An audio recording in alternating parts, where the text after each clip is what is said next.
Ani ledodi vedodi li. Eu para o meu amado e meu amado para mim. Esses são os dias que começamos a partir de hoje até após as grandes festas do Rosh Hashanah e Yom Kippur. Hoje começamos 40 dias de concentração, 40 dias sagrados, 40 dias de conexão ímpar e máxima com Deus. Estamos hoje no primeiro dia de Elul, o primeiro dia, Rosh Chodesh Elul, do mês de Elul, um dia tão sagrado que começamos agora já a grande preparação para as grandes festas, a grande preparação para Rosh Hashanah e para Yom Kippur. Elul é o último mês do ano.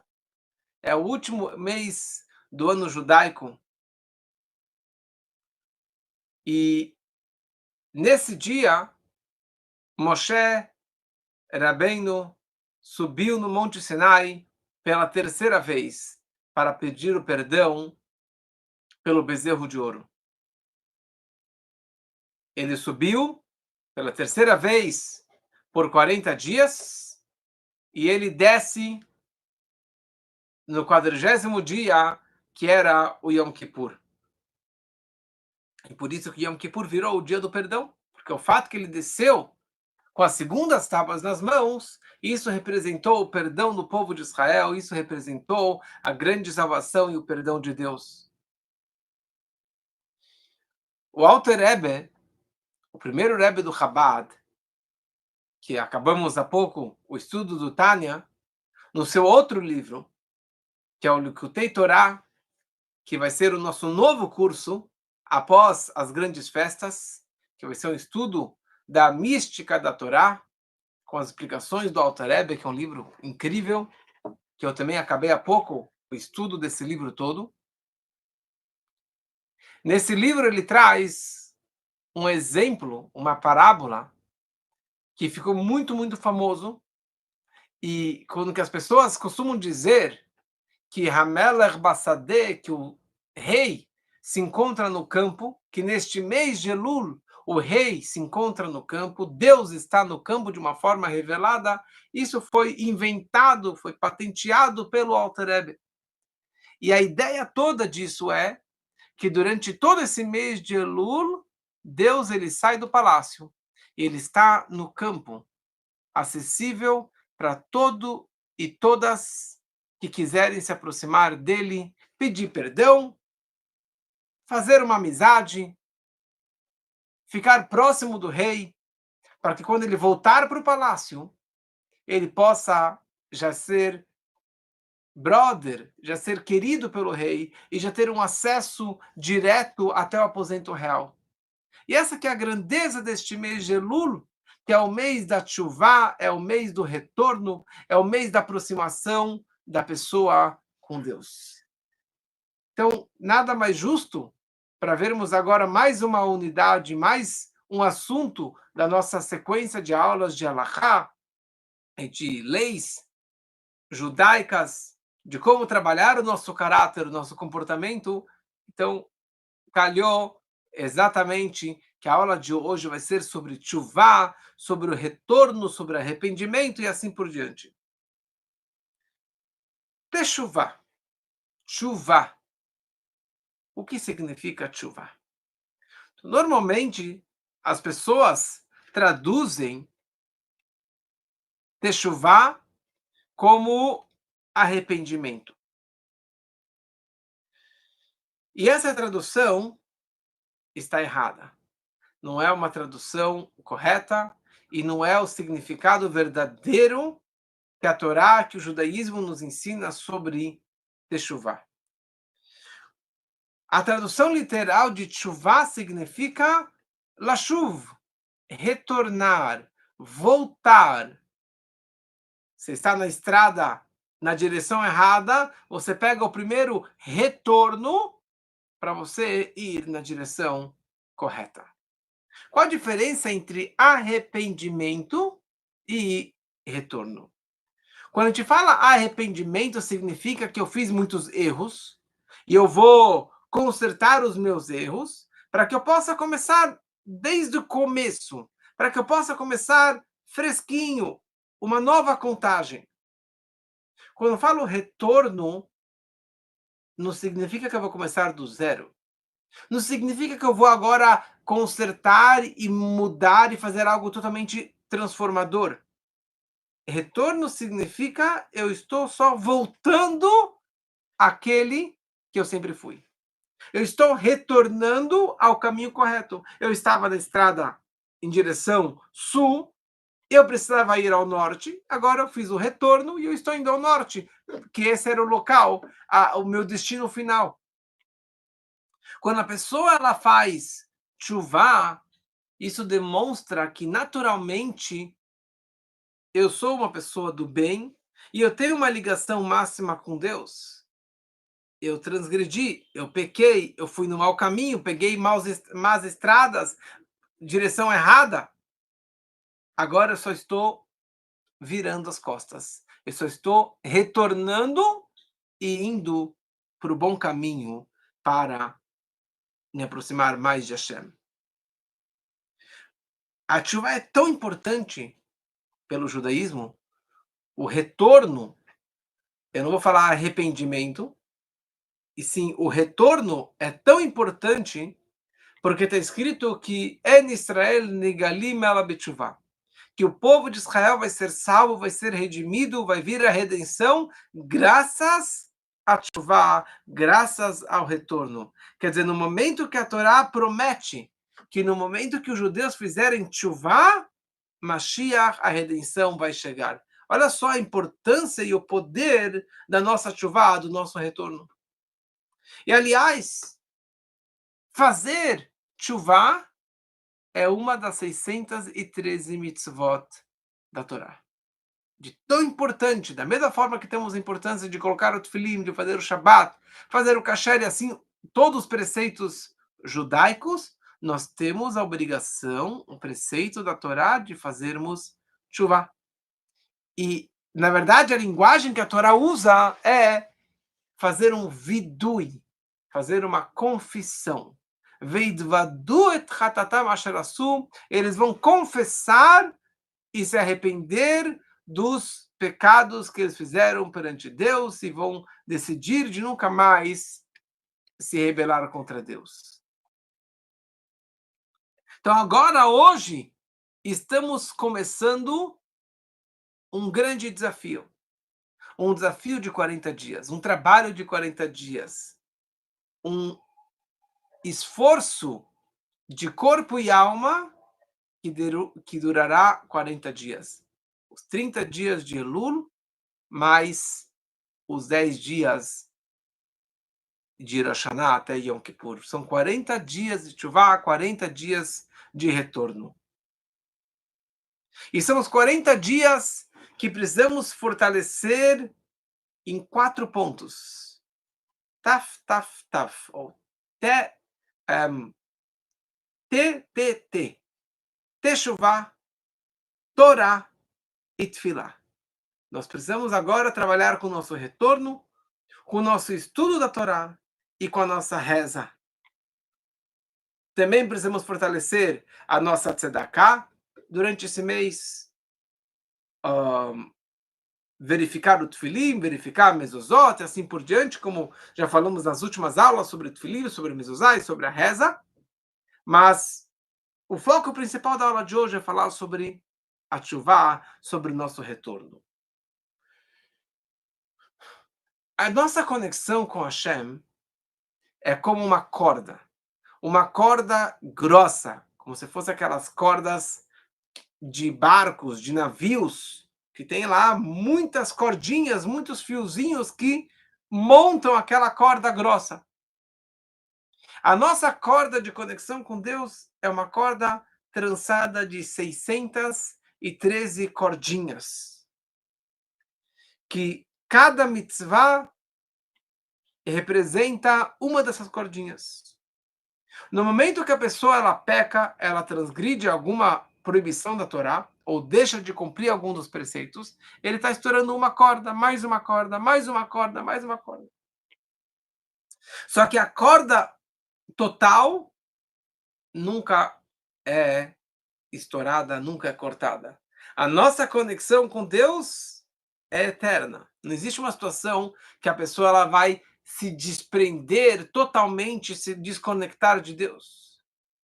No momento que a pessoa ela faz chuva, que ela retorna ao bom caminho, o movimento do retorno é como você pegar uma corda que estourou e você coloca uma do lado da outra e você faz um laço, você faz um nó e você fortaleceu e você reconectou aquela corda que estourou.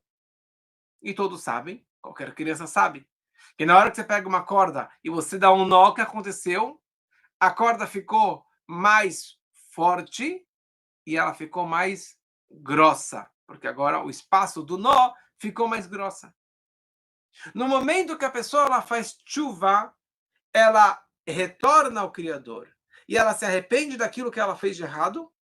Nesse momento, o seu vínculo, a sua ligação com Deus está mais forte do que antes e mais grossa e mais eterna do que estava antes, porque ele já caiu e agora ele se fortaleceu e voltou a Deus.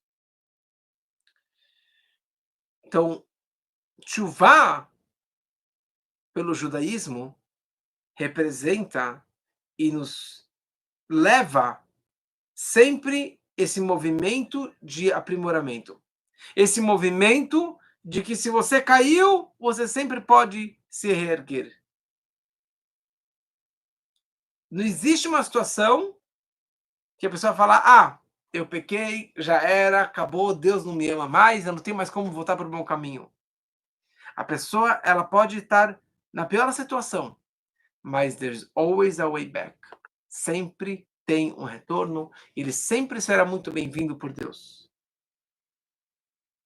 Tem uma história de Meir Balanés, que ele tinha um vizinho que era um ladrão, e na casa do ladrão sempre tinha um movimento, principalmente nas madrugadas, e tinha muita bagunça, e polícia vinha, e sei lá o que mais. E uma hora ele estava tão atordoado com esse vizinho que atrapalhava a vida dele, ele fez uma reza, ele rezou para Deus que o cara morresse, que o ladrão morresse. Quando a mulher dele, a Brúria, escutou essa reza, ele falou: como você pode rezar para Deus para matar o teu vizinho, para matar o ladrão? Você deveria rezar para Deus que matasse os pecados. E tabu hataim mina aretz, que os pecados acabem, não que os pecadores acabassem. E ele escutou a esposa e ele rezou para Deus que acabasse com os pecados daquele ladrão. E na prática, o homem acabou retornando, ele acabou voltando para Deus e abandonou a sua profissão. Consta no Medrash que 4 foram questionados. O primeiro que foi questionado foi a Chokhmah, foi a sabedoria. Perguntaram para a sabedoria. O que acontece no momento que a pessoa ela faz um pecado, uma transgressão? E a sabedoria respondeu: essa pessoa vai fazer mais pecados, mais maldades e transgressões. Perguntaram para nevoar, para a profecia. O que acontece quando alguém faz um pecado? E a profecia falou: essa pessoa vai morrer. Perguntaram para a Torá. O que acontece quando a pessoa ela peca? E a Torá falou: ele deve trazer um corban, uma oferenda para Deus, e dessa maneira ele vai ser perdoado. E por último, em quarto lugar, viraram para Deus e perguntaram: o que será da pessoa que pecou? E Deus respondeu: faça tshuva e ele será perdoado. Esse poder da tshuva, o direito de fazermos tshuva, de retornarmos ao bom caminho, isso é uma dádiva divina. É uma doação. É uma mitzvah. O fato que Deus nos colocou isso como um preceito, porque nós temos esse direito e obrigação e oportunidade de voltar a Deus, de voltar ao Criador. Isso é máximo. Eu errei, eu posso pedir perdão uma vez, 2 vezes, 10 vezes. E, aliás, no Shmoná Esrei, na reza silenciosa diária que nós fazemos de manhã, de tarde, de noite, no meio da reza nós falamos Slach lanu avinu ki chatanu mechol makenu ki fashanu. Deus nos perdoe que eu pequei e que eu transgredi. E eu concluo a bênção falando Baruch atah Hashem, Hanun hamarbe lisloach. Deus é misericordioso, que ele sempre perdoa. E eu falo isso de manhã, de tarde e de noite. E de noite, antes de dormir, eu falo mais uma vez o Hasham do Bagad, numa confissão, e bato no peito, etc. Porque Deus, ele é Hanun hamarbe, ele constantemente perdoa as nossas transgressões. Incrível. Eu pequei e eu posso de novo voltar para Deus e Deus ele aceita. E Deus ele aceita. A tal ponto que nossos sábios eles descrevem que bemakom shevalei tshuva omdim en tzadikim gemorim mecholim lamod. Onde que um Baal Tshuva, uma pessoa que retornou a Deus do mau caminho e se aproximou de Deus, o local aonde ele atinge, a altura aonde ele alcança, nem mesmo os maiores tzadikim, os maiores justos, as pessoas mais elevadas conseguem atingir. Isso me fez lembrar agora uma história que eu já contei várias vezes, mas uma história que demonstra essa questão. Certa vez tinha um judeu europeu que frequentava a sinagoga, fazia boas ações, estudava a Torá, mas ele tinha um grande desafio na vida dele. Ele namorava ou estava prestes a casar com uma pessoa não judia. E ele frequentava lá o Chabad, e o seu rabino Slavatsky, da Bélgica, da Antuérpia, virou para ele e falou: vamos até o Rebbe de Lubavitch. Ele falou: ótimo, chá comigo. Eu vou convencer o Rebbe de Lubavitch que eu posso casar com aquela moça. Eles foram até o Rebbe, ficaram naquela fila quilométrica, esperando para poder entrar receber $1, receber uma bênção, trocar uma palavra com o Rebbe. E daí esse sujeito vira para o Rebbe falou: olha, eu coloco tefilin, eu faço Shabbat, eu faço kasher, eu faço tzedakah, faço muita coisa maravilhosa. E eu vou casar com minha moça, que eu estou apaixonado por ela. Ela não é judia, mas não vai me atrapalhar o meu judaísmo. O Rebbe olha para ele e abriu aquele sorriso Colgate. E o Rebbe vira para ele e fala: I'm jealous of you. Eu tenho inveja de você. E o cara caiu para trás, tipo, de todas as respostas, os argumentos que ele já escutou, ou que ele esperasse que o Rebbe falasse para ele, ele nunca imaginaria que o Lubavitch Rebbe teria inveja dele. Falou: inveja de mim? Em outras palavras, tipo, o senhor também gostaria de estar fazendo aquilo que eu estou fazendo? E o Rebbe falou para ele: olha, está escrito que todo nisayon, todo teste e desafio que Deus coloca para a pessoa é porque a pessoa ela tem a força de lidar e de superar aquele desafio. E número 2, quanto maior o desafio, isso significa que o upgrade, a altura que você vai atingir na sua vida, a altura espiritual, o nível que você vai atingir é um nível muito maior. Você está escalando. E cada salto, você está pulando e subindo cada vez mais alto. Quanto maior o teste e o desafio, significa que o upgrade e a recompensa, o nível que você vai atingir, é maior ainda. E o Rebbe concluiu e falou: olha, esse teste, esse desafio que você está tendo na sua vida, eu nunca tive na minha vida. Significa que você, se fizer a tshuva e passar e ultrapassar esse desafio, você vai atingir um nível muito muito maior que eu, Rebbe de Lubavitch, nunca atingi e nunca vou conseguir atingir. Por isso que eu tenho inveja de você. E essa que é a ideia. Num local, um nível espiritual onde o Baal Tshuva consegue atingir, nem mesmo o maior tzadik como o Rebbe consegue atingir na sua vida.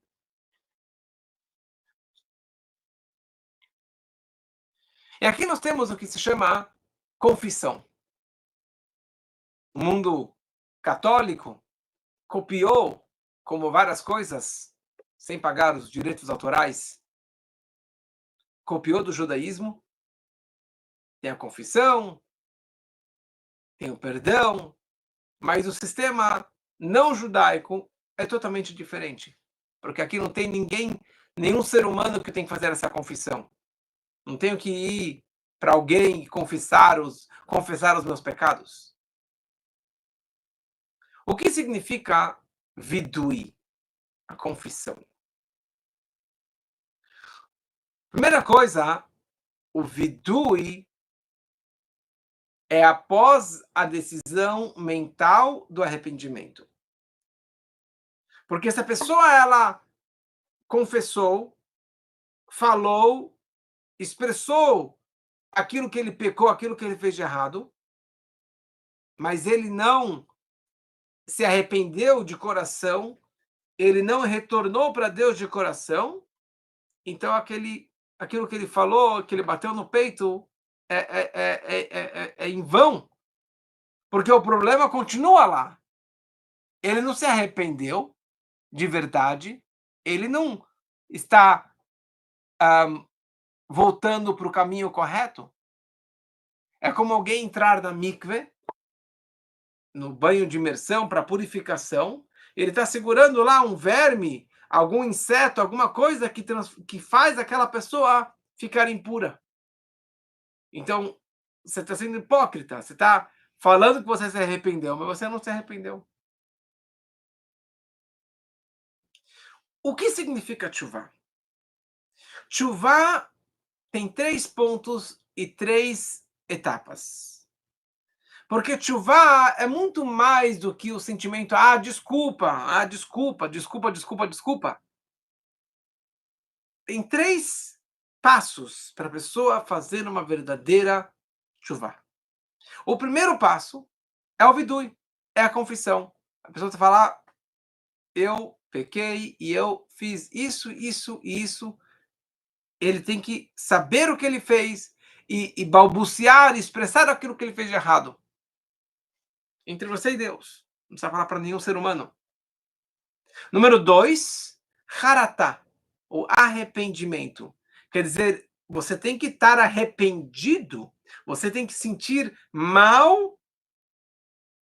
um sentimento de desculpa e de remorso daquilo que você fez de errado. Não deveria ter feito isso. Eu não deveria ter falado ou escrito ou qualquer tipo de transcrição que seja. Isso é o segundo passo, que é o haratá. E o terceiro ponto, que talvez é o mais importante, é o Kabbalah. Kabbalah é o recebimento. Você assumir que nunca mais eu vou ir contra Deus. Eu nunca mais vou transgredir esse preceito divino. Eu nunca mais vou deixar de fazer isso que eu precisava ter feito.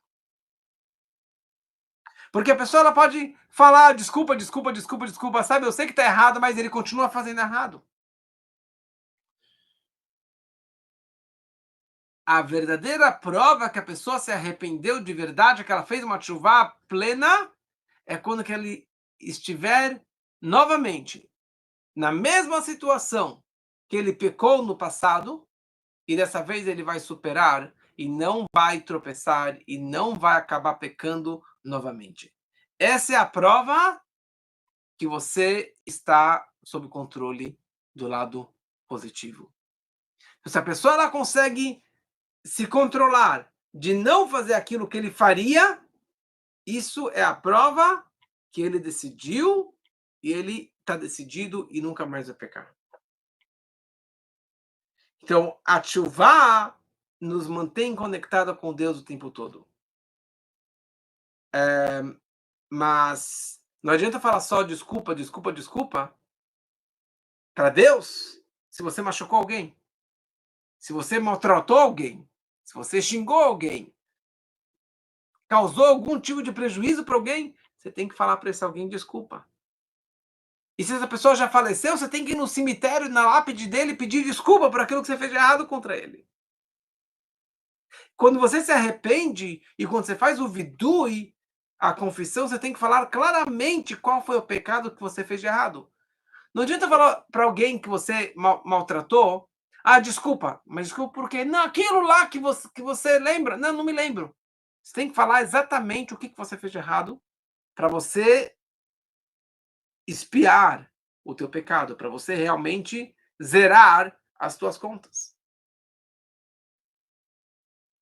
Um grande tzadik, que era um grande Hassid, um grande discípulo do Baal Shem Tov, ele se chamava Rab Leib Saras. Interessante o nome dele, um nome masculino com feminino. Leib, que é um leão, Sara é o nome feminino. O nome dele era Leib Saras. E ele era um dos 36 tzadikim nistarim, justos anônimos, que giram pelo mundo. Sempre existem 36 justos anônimos, mas ele vivia na época do Baal Shem Tov. Ele sempre viajava de um lugar para outro, ajudando pessoas em apuro, na prisão, passando fome e assim por diante. Certa vez, na véspera do Yom Kippur, ele passa por uma cidadezinha e ele precisou parar naquela cidadezinha, que tinha uma sinagoga bem pequena e tinha um minyan, 10 homens judeus para fazer as rezas, também contado. E chega o dia do Yom Kippur e eles conseguiram juntar só 9. Imagina como você fazer todas as rezas do Yom Kippur sem um minyan, sem entender 10 homens. E o Reb Leib Saras estava inconformado. Como pode ser que não veio o décimo, que não veio o décimo, que eu não estou conseguindo juntar minyan, sei lá o que mais?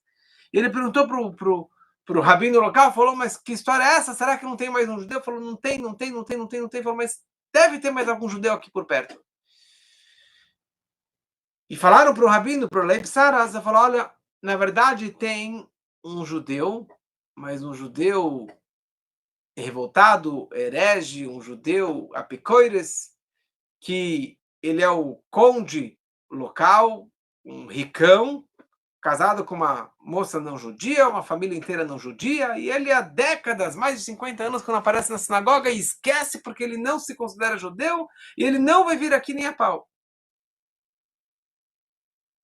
Rabbi Saras, com o talit, com a roupa do Yom Kippur, ele foi em direção até o palácio desse homem, e as pessoas estavam com muito medo.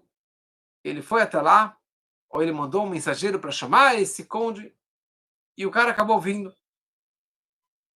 E ele convenceu que ele viesse. E ele ficou nas rezas, e ele estava convencido que uma situação dessa, com tanto pecado que ele fez a vida toda, não tinha como se arrepender, não teria como ser perdoado por tanta coisa. 40 anos lá, pecando, totalmente afastado de Deus e do judaísmo. E o Reb Leib Saras garantiu para ele que ele ainda pode fazer tshuva, que ele ainda tem o direito e a força e a oportunidade de retornar a Deus. E o Reb Leib Saras contou para ele a história da vida dele. Por que ele tem esse nome tão engraçado, Leib Saras, que é um nome masculino com feminino? Ele falou, antes que eu nasci, a minha mãe, ela morava um, com os pais dela, que eles alugavam uma terrinha dentro lá do senhor feudal, e o filho desse senhor feudal ficou apaixonado pela minha mãe. E ele fez de tudo para que minha mãe, uma judia, casasse com ele. O que os meus avós fizeram? Eles foram naquela mesma noite, pegaram lá um pobre coitado, ignorante, e fizeram o casamento dele com a minha mãe naquela mesma noite para garantir que ela já fosse uma mulher casada com essa pessoa. E na manhã seguinte, eles mandaram bolachas e bolos da grande festa do casamento lá para o senhor feudal, para o conde local, demonstrando para ele, olha, é a grande festa do casamento da nossa filha, para que eles nem ousassem em fazer esse casamento com ela.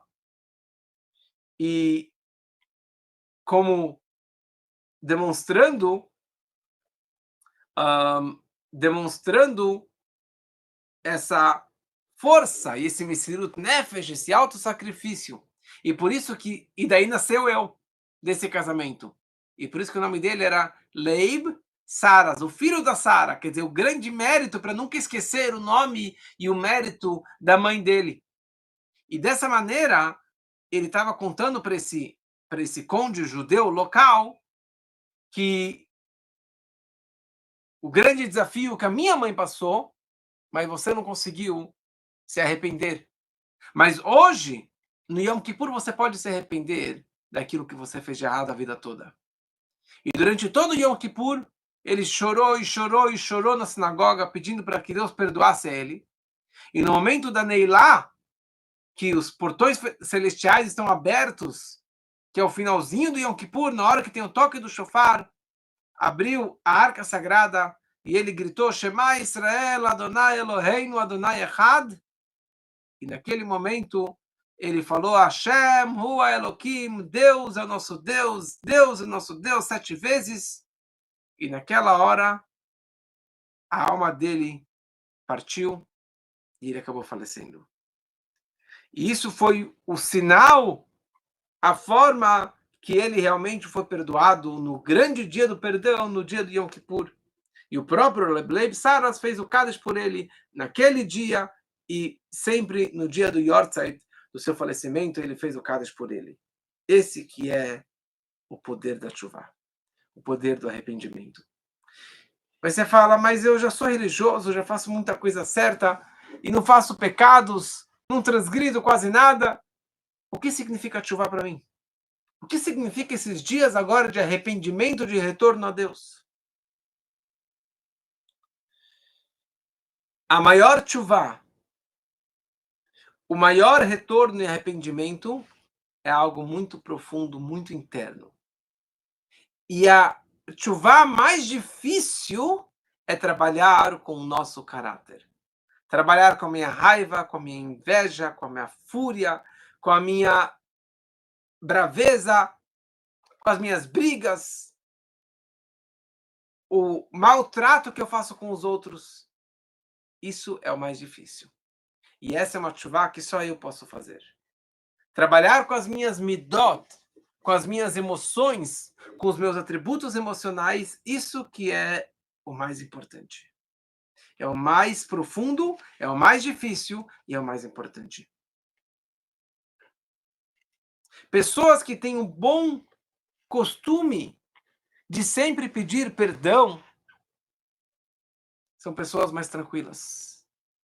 São pessoas que elas sempre estão pedindo perdão. Elas têm e assim estão em paz e não estão brigadas. Porque se você está bem acostumado de sempre se perdoar e sempre pedir desculpas e sempre perdoar o próximo, dessa forma você tem uma vida muito mais tranquila. E aqui tem aquela história, que eu não vou contar a história inteira agora, porque está subindo ao ar essa história nas próximas horas.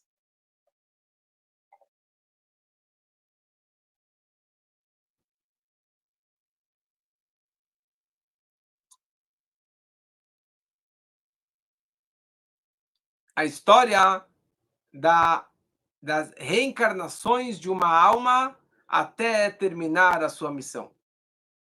A reencarnação de uma alma, que seria a história do Rabbi Elazar ben Durdaya, que ele pecou a vida toda e no seu último momento de vida ele pediu perdão e ele acabou sendo perdoado. Então, depois, se quiser escutar a história com todos os mínimos detalhes, é só entrar no nosso canal, no YouTube, no Spotify, você pode assistir essa aula com todos os mínimos detalhes. Aliás, é sempre importante falar que se você ainda não nos segue nos nossos canais, no YouTube, no Spotify, então, por favor, vire nosso seguidor, que isso nos ajuda bastante para que possamos continuar cada vez mais nessas aulas, nesse projeto. E aproveitamos também para pedir o vosso apoio, como sempre, se puder fazer um Pix no rabinoelipix@gmail.com, rabinoelipix@gmail.com.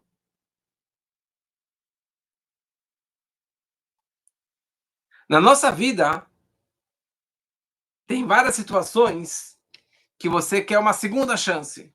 Você atrasou, saiu tarde, ou você fez alguma coisa de errado e você fala desculpa, desculpa, desculpa, mas você fala desculpa, você perdeu o trem, você perdeu, você não pode mais fazer essa prova, você perdeu o voo, você perdeu a tua oportunidade. Mas tshuva, there is always a second chance. Sempre existe uma segunda chance com Deus. Sempre. Se você errou, você sempre pode melhorar, sempre pode aprimorar. Na época do templo, para fazer o perdão completo, a tshuva perfeita, a pessoa precisava ir ao templo e fazer korbanot, trazer as oferendas. Não temos mais o templo. Então isso foi substituído por jejuns. Então existe uma lista inteira de vários tipos de jejuns para perdoar os vários tipos de pecados e transgressões. Mas hoje em dia, ninguém aguenta mais fazer jejum, fora aqueles jejuns que já fazemos obrigatoriamente, Yom Kippur, Tisha B'Av e etc. Então, o Alter Rebbe fala bastante no Tânia, e vimos isso no Tânia, no Igeret HaTeshuvah, que os jejuns foram substituídos pela tzedakah, pela doação. Então, você pode doar e doar e doar, e passar dos 10% e dos 20%, porque se você está querendo espiar os seus pecados, espiar as suas transgressões, a melhor maneira de você limpar a tua ficha é através da tzedakah, é através das nossas doações. E principalmente nesse mês que estamos agora, começando o mês de Elul, o último mês, o mês de Elul é o mês da tshuva. Junto com o presente da tshuva, Deus também nos deu várias ferramentas e instrumentos que nos ajudam ou apoiam esse movimento da tshuva e do retorno a Deus. Primeira coisa, nós temos o shofar. O shofar nós tocamos a partir de hoje, primeiro dia de Elul, e nós tocamos até o Rosh Hashanah, até a véspera do Rosh Hashanah, e depois tocamos no Rosh Hashanah, tocamos de novo no Yom Kippur. O shofar, o toque do shofar, é algo que penetra a alma, que penetra o coração. Hoje eu já postei um vídeo, vou postar de novo amanhã um vídeo do meu filho tocando shofar, porque mesmo que você está escutando online, não sendo no Rosh Hashanah ou no Yom Kippur, vale para essa inspiração, se você não tem como tocar ou escutar presencialmente. E o momento máximo para esse tshuva, para esse retorno, é no Shema Alamitá. Na leitura do Shema Israel, de noite, antes de dormir, que é chamado Shema Israel, na cama, ou sobre a cama, que seria antes de ir à cama. Então, fora ler o Shema Israel de manhã e de noite no Arvit, na reza da noite, nós temos uma terceira vez o Shema Israel, que é antes de ir à cama. E nesse momento é o momento de um alto balanço, de uma tshuva, de um retorno daquilo que eu fiz durante o dia. Tem vários trechos que seria no Shema Israel da noite completo, que demonstram esse vidui, essa confissão, esse arrependimento, esse pensamento, se eu pequei contra Deus, se eu pequei contra a pessoa, qualquer pessoa, e que eu me arrependo disso, eu vou retornar, e amanhã vai ser um dia melhor, assim por diante.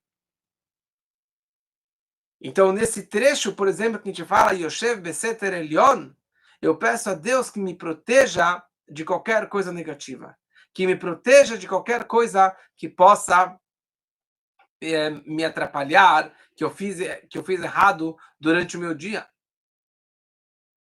Então, eu preciso fazer um autobalanço do que eu fiz de errado ontem e como que amanhã, o que o amanhã vai ser muito melhor do que o dia de hoje. Falam nossos sábios. A pessoa que faz o Shema Israel à noite é como se estivesse segurando uma espada de duas bocas, ou uma espada afiada dos dois lados. Porque, por um lado, eu estou cortando os pecados que eu fiz durante o dia, e, por outro lado, eu estou um, cortando qualquer ato ou consequência que eu causei errado durante as minhas transgressões. E esse que tem que ser o nosso movimento. O movimento de tshuva, o movimento de retorno. Eu gostaria de concluir com uma história muito impactante que descreve exatamente essa história, essa questão da nossa tshuva, do nosso arrependimento a Deus, do nosso retorno a Deus. Eu falando de arrependimento, mas é retorno. Michel Weiss, um francês de uma família muito assimilada, que para eles o judaísmo não significava nada, e ele, o tempo todo, ele se considerava só como um francês, e ele acabou crescendo como um grande político, ele tinha connections políticas pelo mundo todo, e ele estava tão mergulhado nessa profissão que ele nem queria casar.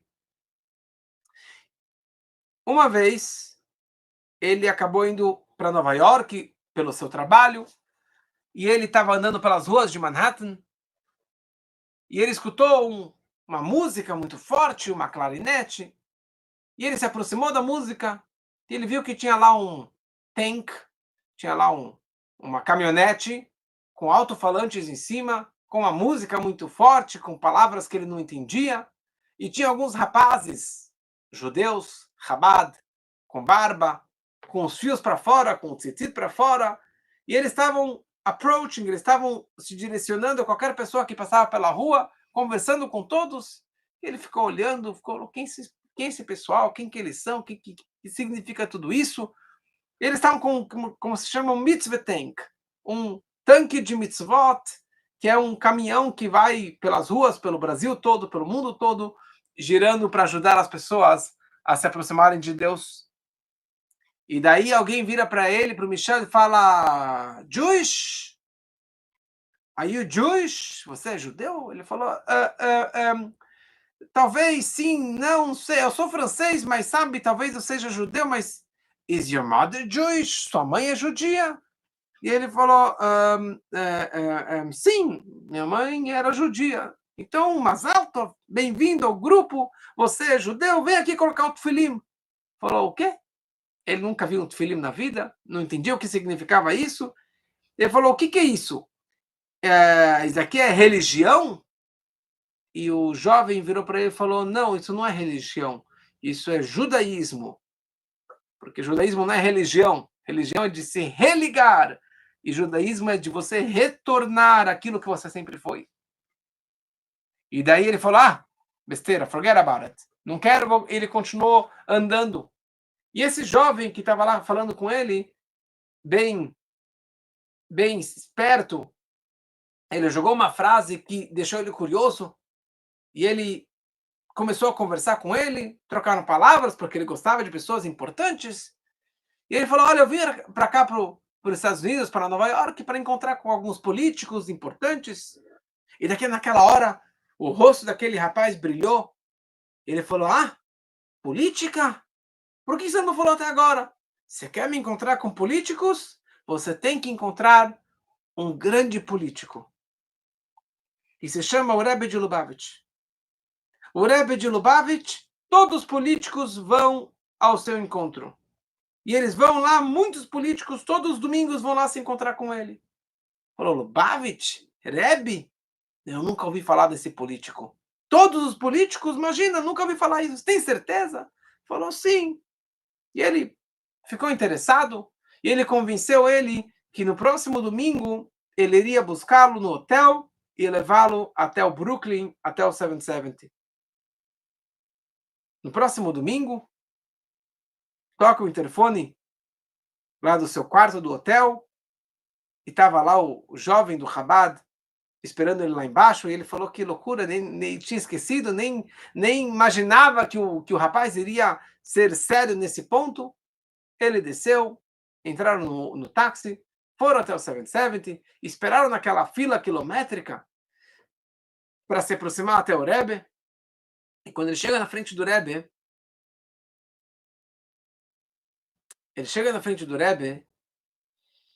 e aquele momento transformou totalmente a sua vida. Esse jovem vira para o Rebbe e fala: Rebbe, aqui está o Michel, um político da França. E o Michel ficou muito impressionado com a visão do Rebbe e ele entendeu que era algo enorme aqui. E o Rebbe virou para ele e falou: Como te sapel? Qual é o seu nome judaico? E ele falou: Meu nome judaico, me chamam Michel. E o Rebbe falou: Não, teu nome na hora da circuncisão do Brit Milá.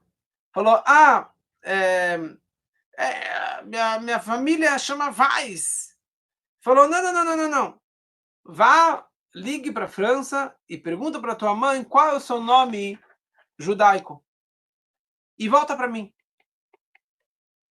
E o Rebbe deu para ele $1 para que ele colocasse na caixinha da tzedakah e ele foi embora.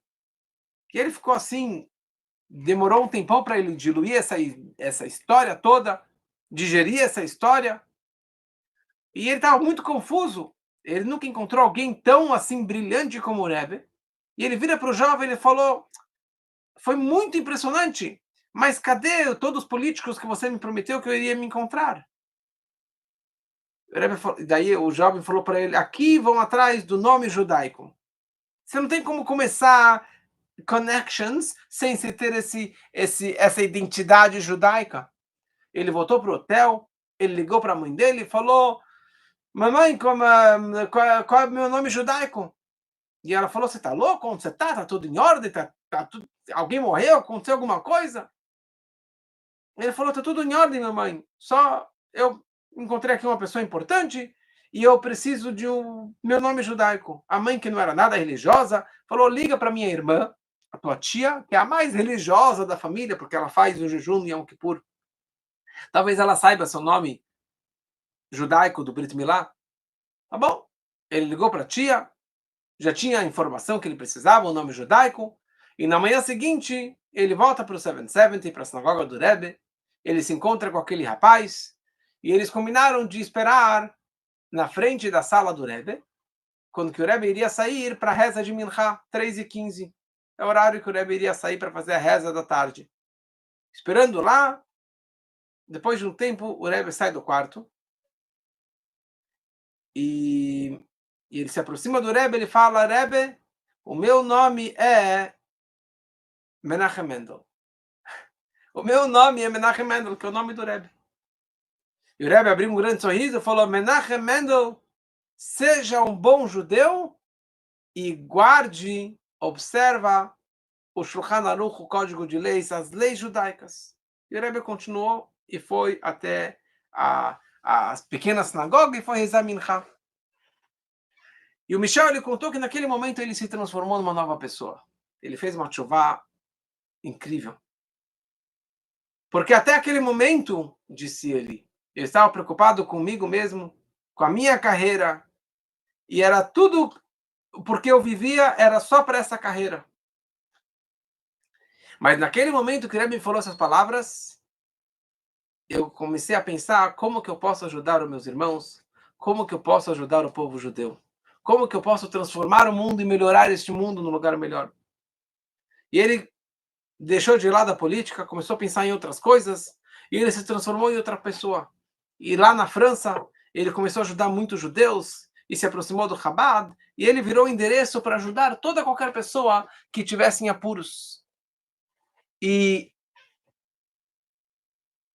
e daí ele conta que certa vez eu estava com desafios, porque não era tão fácil para mim manter o judaísmo em todos os sentidos, e minha maior dificuldade era comer o kasher, manter a dieta kasher.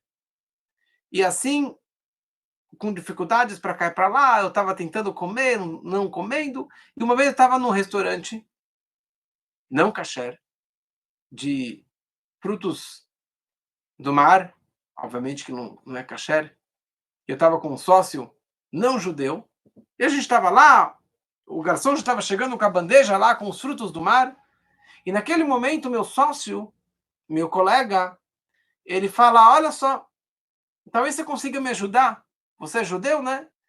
E ele tirou do bolso uma folha de jornal e abriu para mim. E ali tinha um artigo, e falou, olha, eu estava lendo esse artigo ontem, eu achei interessante, mas uma coisa eu não entendi. Olha só, esse artigo está falando sobre um grande rabino, que ele se chama Rabino de Lubavitch, não sei como falar esse nome. Você conhece? Você? É interessante esse artigo aqui. E antes que o Michel quisesse, ele viu a foto do Rebbe na frente dele e aquele olhar penetrante, lembrou ele daquele encontro que ele teve com o Rebbe no passado. E ele lembrou que o Rebbe falou para ele, Menachem Mendel, seja um bom judeu e cuide das leis judaicas do Código de Lei. E naquele momento chegou o garçom com a bandeja lá com todos os frutos do mar, tudo aquilo que ele não poderia comer. E naquela hora ele vira para o garçom, ele vira para o sócio, ele fala, desculpa, eu estou com uma dor de barriga, estou passando mal, eu só quero um copo de chá. O Rebbe salvou ele mais uma vez, para que ele fosse um bom judeu. E isso todos nós podemos e devemos sermos bons judeus, boas pessoas, queridas perante Deus, e sempre temos a chance de retornar ao bom caminho. Uma boa noite e que aproveitemos esses dias do mês de Elul para fazer chuvá, melhorando na chuvá, na tefilá, na tzedakah, no estudo da Torá, revisando o tefilim, revisando as mezuzot, e que assim seja realmente para todos, com muita saúde, com muitas alegrias.